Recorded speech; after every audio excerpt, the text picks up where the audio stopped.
Welcome to the ValuePro Show, where Value Pros get value ready. Welcome back to the ValuePro Show. Today I have a very special guest, Scott Presse. I've had the privilege of working with Scott for over a decade on major transformation initiatives for very large organizations, including eBay Enterprise and Korn Ferry, and scale-ups such as Certinia, formerly known as Financial Force. I can genuinely say that he embodies the term trusted advisor. Scott brings a rare blend of wisdom, practicality, and a results-driven approach that makes him a go-to coach and transformation leader for business leaders who want to dramatically improve their revenue performance. I've witnessed firsthand how his insights make clients fall in love with working with him, and today we're diving into a topic that's right in his sweet spot. That's how to deliver value through coaching. Scott has spent years guiding sales leaders to elevate their coaching performance and dramatically improve what he calls their return on sales leadership. And I'm thrilled to share his expertise with all of you. Let's get started. Well, Scott, I am so excited to have you on the ValuePro Show. Thank you so much for being here. Just everybody, I want you all to know that Scott and I just go way back. I've been working with Scott since 2010, and he is the consummate pro. Talk about the definition of trusted advisor. I've seen clients fall in love with Scott. He just has wisdom. He's practical, loves getting results. And Scott, I'm so excited to talk to you about how to deliver value as a coach. I know this is just such a sweet spot, and I've watched you do this over and over again with sales managers and helping them go from here to here. But thanks for being with us, and this is going to be a great episode. Great. Glad to be here and talk about something that I've seen time and again make a material difference in terms of individual seller productivity as well as organizational productivity and revenue growth. Yeah, all the research I've seen is, the lever is coaching. If you want to get, a bump in revenue performance and revenue growth, look at coaching. That is so critical. I know you're going to unpack this for us, but let's get into it. Why deliver value as a coach? What do you have to say for us there? Well, it's really the stakes that are on the table that are available if you're going to make the investment. So CSO Insights has found that there's a 8% revenue bump when there is coaching across the sales team. Pretty significant number. 28% improvement in win rate. And that's significant. So obviously one is the leading indicator of the other. And then lastly, an 88% improvement in individual rep productivity. Now, why is that last one so important? Well, it's significant. And where that really comes in is that today, too few sellers are delivering too much of the revenue. And so the real gains to be found in terms of coaching is getting that sales manager off of just chasing whatever near-term deal is there and beginning to build a system of discipline, of practices for coaching new and let's call it B players in the middle of that curve of performance. That's where you're really going to see that 88% productivity gain. Absolutely. And I think, Scott, we've both talked about this a bit, huge upside opportunity, but what's reality as it relates to coaching? And you had shared this with me and we discussed it a little bit, but explain more. Yeah, the thing is that it's just simply not taught. In other words, how to be a sales manager. Nobody gets a college degree in that or a graduate degree. What typically happens is that you're a very effective seller, and over a period of time, you outlast everybody else, and so they put you in a position of management. And that's the classic, we rise to the level of our incompetence. And Yes. so,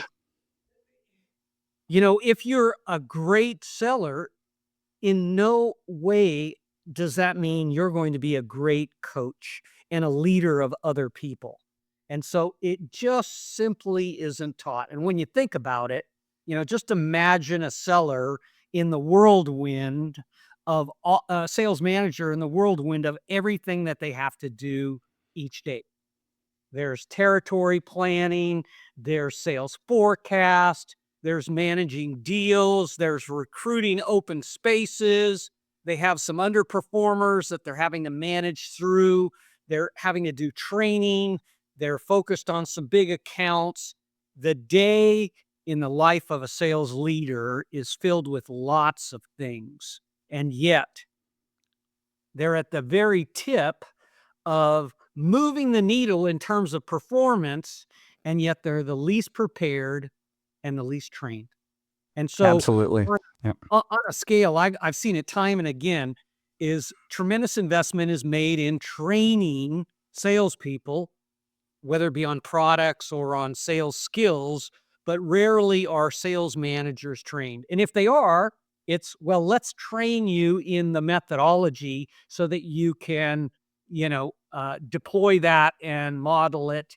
But it's not really building out a sales leadership system of practices and disciplines and tools that helps them do their job. Absolutely. So, perhaps they might have a methodology if they're lucky. Most don't. And then having an overarching system and approach, that's a huge gap and very often a blind spot where that is devoid. And I Right. love one of the things that you like to talk about, Scott, with this. Here's what's normal. If you could describe this for everyone. I have talked to thousands of sales managers and senior sales leaders. And when I ask them, so tell me, how do you really organize yourself to get the most value, to deliver the most value to your team and to get the best results? And they all say with almost a certain air of confidence, I talk to everyone every day about everything. And so that almost rat on a treadmill type of motion, day in and day out, does two things. One, it doesn't move the needle in terms of the team's performance. And two, it doesn't make the job of a sales manager all that much fun. Hmm. Yeah, Scott, so true. I was trying to think of a visual for people who happen to be watching this episode, and I was thinking of arrows just shooting around, just like a pinball machine, just bouncing around. No days routine, no discipline, just everything, everywhere, all at once, going on in the life of the manager. And you hear that, and some managers mention that with pride. Yep. Yep. And we could almost add across every device and application. So there's just a multiplying effect in terms of sellers and this almost cadence of whenever anything comes up, I ping the manager. Whenever the manager has some unknown question or that he needs to or she needs to get an answer to, they're going to ping the seller. And so there's this almost dolphin family like scenario of everybody's constantly pinging everybody. And as a result, it, it's incrementalism. We're just moving it an inch forward. And so we're having to constantly keep our hand on every seller, every deal, every account, and therefore not getting the kind of scale or even more, the ability of a seller to operate outside of the direct intervention of a manager. Absolutely. Well, why don't we describe the problem and the opportunity. The numbers are there. If you get coaching right, bang, you're going to get a huge uplift in revenue performance. You'll literally move that whole curve through Yeah. coaching. So you've made the case for that. You've talked about probably the insanity of what a daily situation looks like for everybody involved, managers and sellers. Mhm. Um, with no uniformity. But I've witnessed you take organizations like this and then move them into a future state of being concerted and organized and focused. Let's go ahead and head there, Scott. And if you could kind of get us rolling in that direction. Right. And this is really the almost a rhetorical question. Do you talk to everyone every day about everything? And the answer, as we've said, is yes. Well, that's not coaching. So each of these words or phrases are critical in really defining and distinguishing coaching. One, it's 30 minutes. So I'm not just hopping from topic to topic to topic. I'm taking one topic and I'm drilling deep for 30 minutes.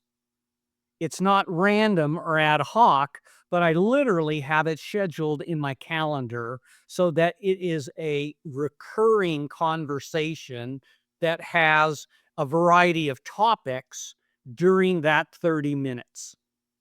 And it really is an interaction. It's not just about asking questions. It's really about asking questions and creating dialogue. In other words, helping them to think differently and better about that selling situation. And so it's a leader and their seller reflecting together on the current state, using questions that help the seller think out loud. And I'll highlight a series of best practices a little bit later in this podcast. But let's just leave it at that point. It's helping them to think differently and better and to think out loud so that the leader can both be continuing to confirm, to clarify, and in the midst of that questioning and discussion, also share perspective. I mean, I often have to say to managers, hey, look, that was a lot of great questions, but you've been doing this a long time. Take a few moments and give them the juice. Give them that when I did that, here's what I typically found. Or often when customers do this, that tends to mean this. And this is how I would usually react. So do it sparingly, but do it strategically in terms of interaction that stimulates conversation as well as provides guidance and wise experience. Absolutely, and real applicable learning at the end of the day. That's wonderful, Scott. So that is our definition. This concerted time, 30-minute chunks, where between a manager and a seller, having a focused dialogue on a topic domain, which is perfect. Scott, I'll move us forward here. This is also a little bit of the why we're doing things, but could you describe the concept of return on sales leadership? This is really the proposition that I want each individual sales leader to consider for themselves. And it is this: what is the return that the organization is getting on your sales leadership? So think of the return in the sense of enhanced team performance against the cost of the manager. Is the time and energy you're putting into the team delivering on a real return to the organization? Now, that almost sounds like an algorithm where we've got to build a business case and we've got to quantify it, and it's really technical. Let's just boil it down to a simple question. And the question is, how many of your sellers are achieving quota? That's the measure of a sales leader. Not do they hit their number? Of course, you're always going to be measured and rewarded on that. But really, how many of your sellers are contributing significantly to their quota and therefore the overall team's quota? That's return on sales leadership. And so I want sales leaders to decide, how can I place big bets? How can I make an investment and deliver value over that 30 minutes to my sellers on a variety of topics in a way that bring back a substantial return to them, to me as a manager, and to our organization as a whole. And Yeah, and I and love it. that's just so critical, is that we do some serious math about placing big bets on coaching in order to get a big return. Yeah, absolutely. I love the tangible aspect of this, Scott. I wanted to add an element to this, and also an unfortunate element. There's an emotional component as well. I'd say as part of this overall value, the return on sales leadership, and Mhm. the emotion of the rep. Are they perceiving those interactions as value? Yes. And who's being served. And there's some, Scott, I might have shared this with you, but there's some horrifying statistics out there of where reps were pulled, for those coaching calls. Did you receive value? And the answer is no. The manager shows up in a self-serving way trying to get their answer so they can report up versus truly, getting into the mind of the seller, helping them get better results as a result of that, sharing that wisdom and experience and ideating on best approach forward. Most reps don't see the value, which is sad. But I like your tangible aspect of this as well. Are you advancing your reps, helping more reps achieve quota? That's awesome. Oh, Let me cool. just amplify your point because I think it's very well taken. Uh, in this, I talk to everyone every day about everything. Managers are just moving from call to call to call. And so they start most calls with, so where are we in that deal? Right? They haven't done any preparation. And they're really on a quest to know you have information that I need to have because I have to report it up. Now, that's a natural function, but if most of the interactions are about providing visibility to management, then there's this decreasing willingness to one, use CRM and to really manage opportunities and accounts in a way that provides visibility. But two, they just see that basically the manager is on a hunt for information, and he or she is going to be giving me the grilling as to what's the status of, and then perhaps some quick directives as to what to do.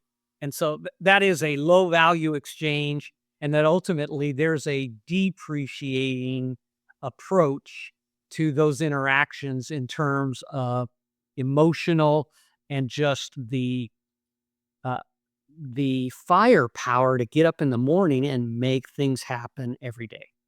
Absolutely. Yeah, that psychological, emotional hit. No good for anyone. Well, hey, take us forward on this. For people watching, this is a beautiful graph that talks about when to coach. But Scott, if you could describe, so for our listening audience, I sure would appreciate it.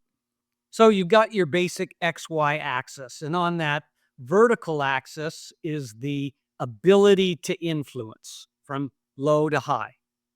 On the horizontal is time, today versus the end of a sales cycle, the end of the month, the end of the quarter, the end of the year. So it's time, right?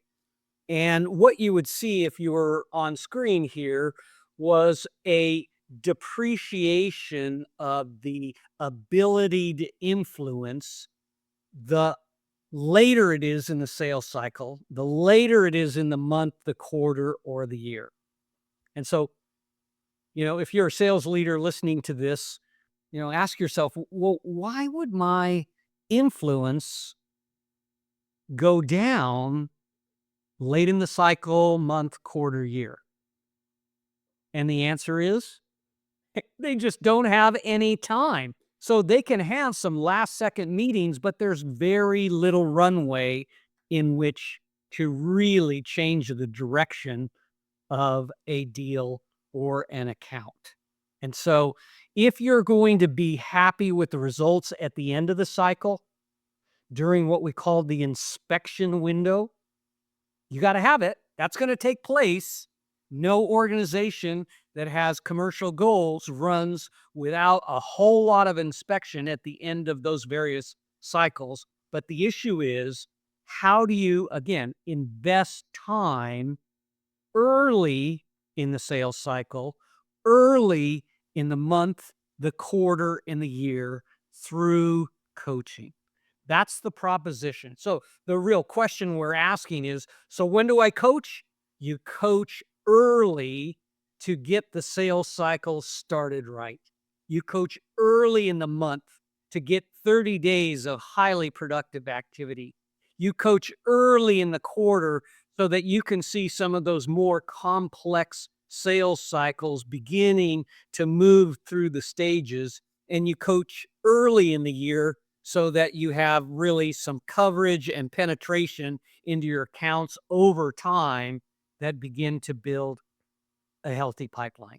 So it's all about timing and moving from a need to know right now to I'm going to engage in a way that helps my sellers plan their sales activity and to deploy the best strategies and actions really to make it happen. Yeah, makes such good sense. And again, back to our theme, this isn't taught. It really needs to be instituted and a focus for people so they understand how to prioritize, when to prioritize the coaching versus the inspection type of activity that you talked about. So, yeah, one of my favorite concepts for managers to help their reps get ahead through in a particular period or a sales cycle to do that coaching up front. And the pull for daily, weekly, monthly forecast updating will never change. It's just the nature of the business. And that's why I like to talk about a cadence for coaching that organizes, remember that definition, one-on-one, scheduled, single topic coaching calls early in the cycle, the month, the quarter, and the year. That becomes the drumbeat that balances out some mid to longer range efforts with the short term, what do we got to report at the end of the week, at the end of the month. Absolutely. Just really well stated. Scott, let's talk next about, just pipeline, which is, so important to coach for. Do you want to just give us some insight here? Yeah. Having done this now for 30 years and seeing hundreds of unique organizations that I've worked with, this topic of pipeline health is the least practiced and yet is the most needed in order to get that productivity and revenue bump across the sales team. And so when I say that, managers say, "Well, I agree with that, but I talk about pipeline all the time." And I say, "Well, do you talk about deals in the pipeline all the time?" Yes. Okay, that's not what we're talking about. Okay, so let's step back from a lot of mini deal reviews and let's think about an individual seller and their pipeline. Their pipeline is the aggregate of all of the opportunities that are in the system, probably from lead all the way to close, regardless of what language you might use. They're active opportunities that have some dollars and a date associated with it. Okay. So pipeline is not many deal reviews. Also, pipeline is not forecast. We're not looking at any status as it relates to one deal. What we're looking at are 4 characteristics of a healthy pipeline. The first one is quantity. And it basically satisfies, if you're looking on screen, here are some sample ones that are there, but it answers the question, how much do you got? And how much do you have against what is your quota, right? So what is the gap to your actual and then against quota? So do I have enough in there that if I certainly don't win them all, that I've got enough to help me get to my annual quota? The second one is quality. And quality, again, we don't want to go into individual inspections. So I typically say, let's just look at your top 5 opportunities by way of revenue. How many of your top 5 opportunities, which probably are making, 60 to 80% of their total pipeline in terms of dollars. How many of them do you have active executive engagement at the buyer or customer account? That's a real telltale sign, because if their big ones don't have executive, then chances are all the mid and small ones don't either. And so there's a lot of risk in that pipeline. And the other is, for those top 5 opportunities, how active are they? How much communication? How many people have you been engaging with? How many decision events have you been a part of? How many are scheduled and in the calendar? So is this truly an active account? So executive sponsorship and activity are telltale signs in those top 5 accounts, because if it's not present there, then chances are it's not present elsewhere. So let me just pause there. Those are 2 of the most important ones. We tend to spend most of our time talking about quantity, but quality is equally important. Absolutely. Yeah, it completely makes sense what you're saying. Scott, just as a thought, I know you'll talk about some other attributes of pipeline health. But man, from my experience, I'll look at a seller's pipeline, just look at their opportunities in Salesforce or ask them to show me. And very often I'll see a mess. And something kind of strung together with very shallow information. So I don't know if you see the same. Yeah, and it goes by a certain code word called pipeline hygiene. Are you keeping it clean? Are you keeping it up to date? Does it look like you've been in it? And can you, in a very facile way, move through the various screens and carry on a conversation with your manager, right? Now, here's the thing. Managers and sales ops leaders will spend a lot of time harping on pipeline hygiene, mostly because there's very little pipeline health coaching going on. And so one solves the other. When you, on a monthly basis, and typically the cadence we like is that pipeline health coaching is done in week 1. Why? Because we want 30 days of really productive activity building that pipeline, right? So we're going to do it in week 1 as early as possible. We're going to talk about quantity. We're going to talk about quality. We're going to look at the opportunities overall from a velocity standpoint. How old are they? How long have they been stuck in the current stage? How often have they switched out the close date? So those are all factors. So when you're going into the system, make CRM a coaching platform, and you turn over the display to the seller and say, take me through, let's look at quantity. What sort of changes have been taking place in the last 30 days? Why is that taking place, right?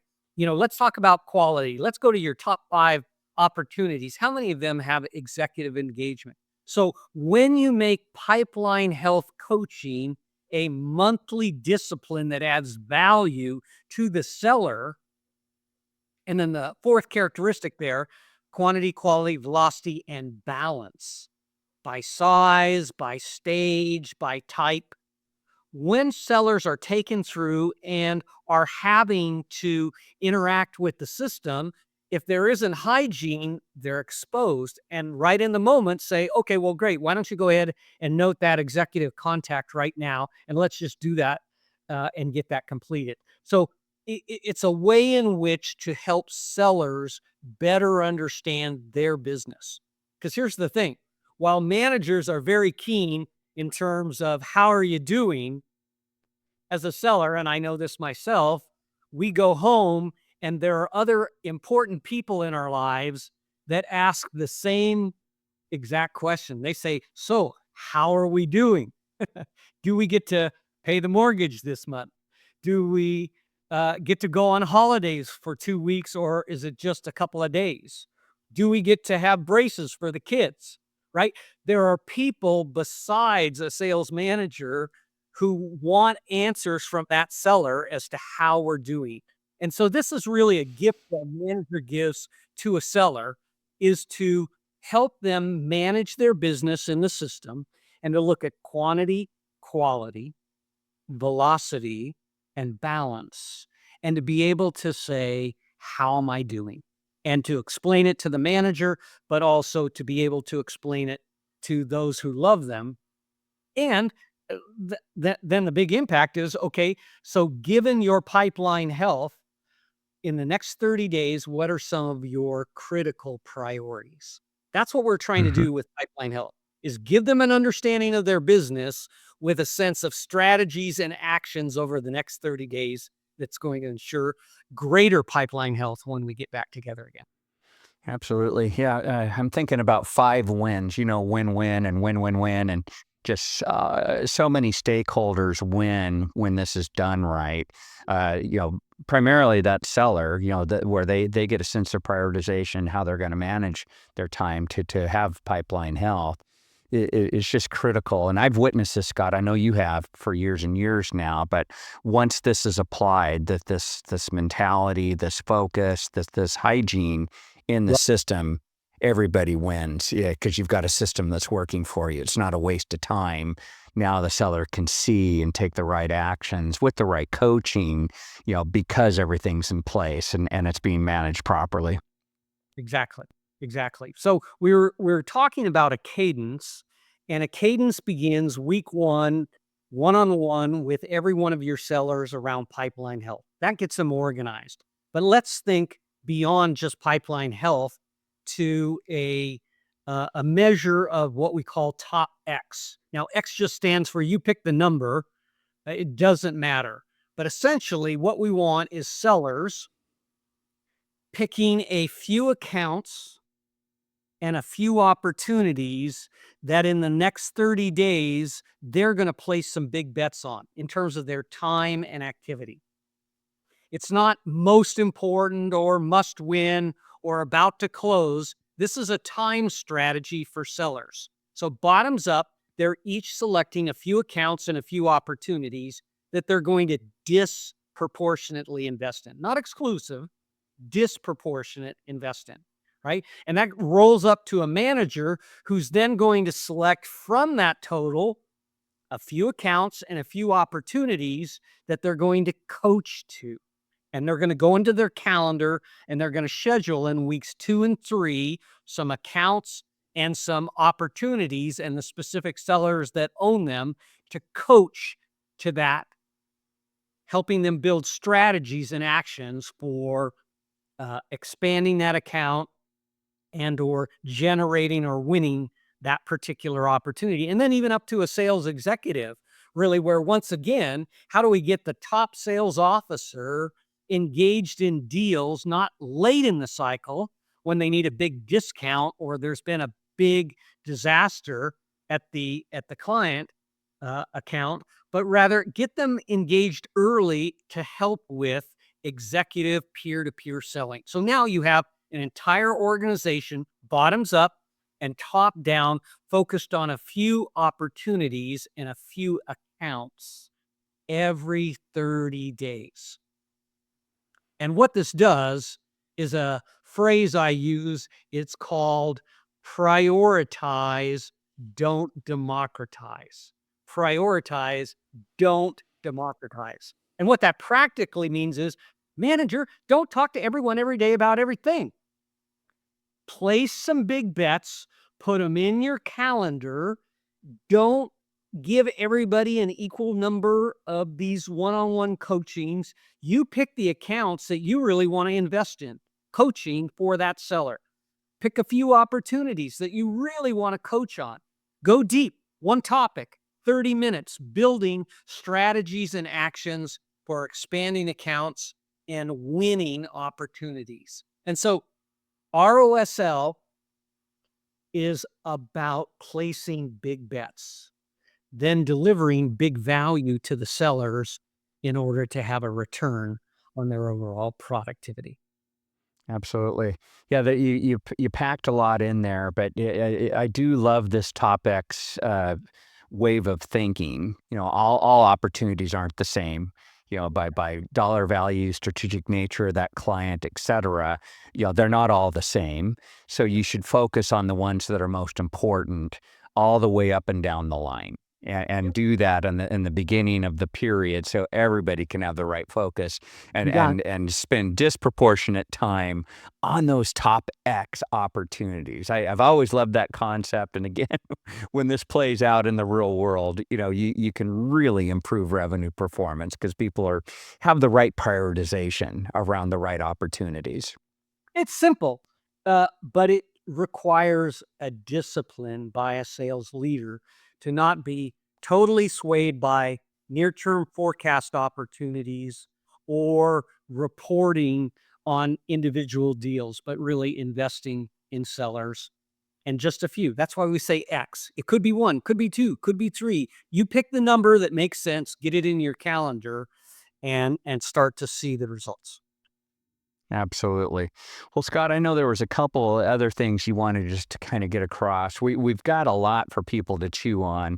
Again, these things aren't taught, but they can be. So I think if you talked a little bit about how do you operationalize this, that would be so helpful. Yeah. So practically speaking, a coaching guide is a organization of some topics and some questions across business, territory, account, opportunity, or pipeline. And so we will usually build out and customize those guides so that sales leaders have them right in their system, can pull them up, can take notes right underneath it. In other words, they're coming to that coaching call because it is scheduled and they're going to spend a few minutes getting their head around how can I really help this seller think differently and more strategically about that particular situation. And so those guides represent a way to organize what I call coaching best practices. So let me highlight for you 9 best practices that I found in showing up to now probably after about 30 years, thousands of managers live coaching on a call, whether it be a conference call, video call, whatever, where I just sat in the background and essentially certified them. Once they'd gone through our training, once we'd given them the coaching guides, they would then go out and have to use the coaching guides and to demonstrate these 9 best practices. Now, I'm not going to go through all of them in detail, but suffice it to say that some of the best practices of a coaching call is that you're going to use those guides. You're going to get in the system and be aware of the situation as much as possible. You want to always start with a good, clear purpose statement. The purpose of this call is to identify your pipeline health and to determine new strategies and actions for you to take in the next 30 days, right? Clear, concise. That's that one topic. It's always about developing new strategies and actions for pipeline health, for account expansion, for opportunity growth, winning opportunities, etc. Uh, you're asking open questions, you're asking thinking questions. When they say fuzzy things like, I hope, it seems, I believe, you know that there's BS. And so you dig deeper and follow up. You share experiences along the way. And then here's just a one. It seems odd, but I've just seen it be so powerful is at the end of the call, after all the discussions have gone on, you're now at about 29 minutes, and you basically say, so Bruce, having spent the last 30 minutes here talking about your pipeline and its health, what are you most proud of that you've done in the last 30 days around your pipeline health? So it's just what are you most proud of relative to the topic? Account, opportunity, territory, pipeline. And then you just shut up and let the seller really bring out from within that sense of, you know what, I did this really well and I feel good about Mhm, mhm. that. And Yeah. you know why that's so important? because now it's motivation from within rather than just a pat on the back. Everybody needs a pat on the back, but when you can pull out from within them motivations, that's exactly what this is doing. So I've just found through thousands of calls, these 9 best practices are what we really train them on conducting using the coaching guide. And that's how you get such a productive coaching session during just 30 minutes. Absolutely. Yeah. And this all comes together as an overarching system. There's one other element of this, Scott, that I love what you do. And that's really, yeah, go ahead and explain. Practical, practical. So the idea that every quarter I'm going to just stop and analyze each member of my team around a small number of capabilities, around planning, around sales execution, around pipeline and forecast, and skill development. This is an HR form. This is just a practical guide to say, when I do one-on-one coaching with my seller, what do I want to focus on?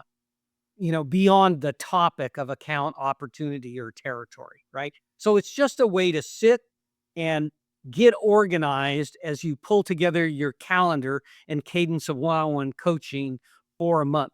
But I want to emphasize, as important as that is, it's more important for that second line sales leader to engage the first line leader in a summary. So tell me about your team. Who's doing well? Who's improving? Where are there some gaps? And highlight for me, how have you been coaching in the last 30 days? Second line sales leaders always want better numbers. They want sooner closures, but they never bring a light to their own coaching responsibility, which is, let's look at the people and the strengths and gaps that they have, and let's discuss how you've been coaching as well as how you're going to coach going forward.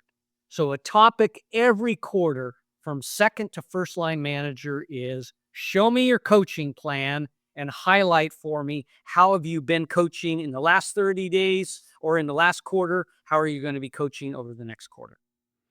I love it. Yeah, so powerful. So second line manager to first line manager, coaching plan, strategies to improve coaching, and then what you're showing for people seeing the screen, and for those that are listening, it's an assessment form that you can use for all your team members, and you're rating them. Are they red? Are they not doing very well at all?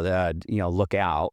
Are they yellow? They've got a lot of room for improvement. Or are they green? They're nailing that, so we should focus on some other areas.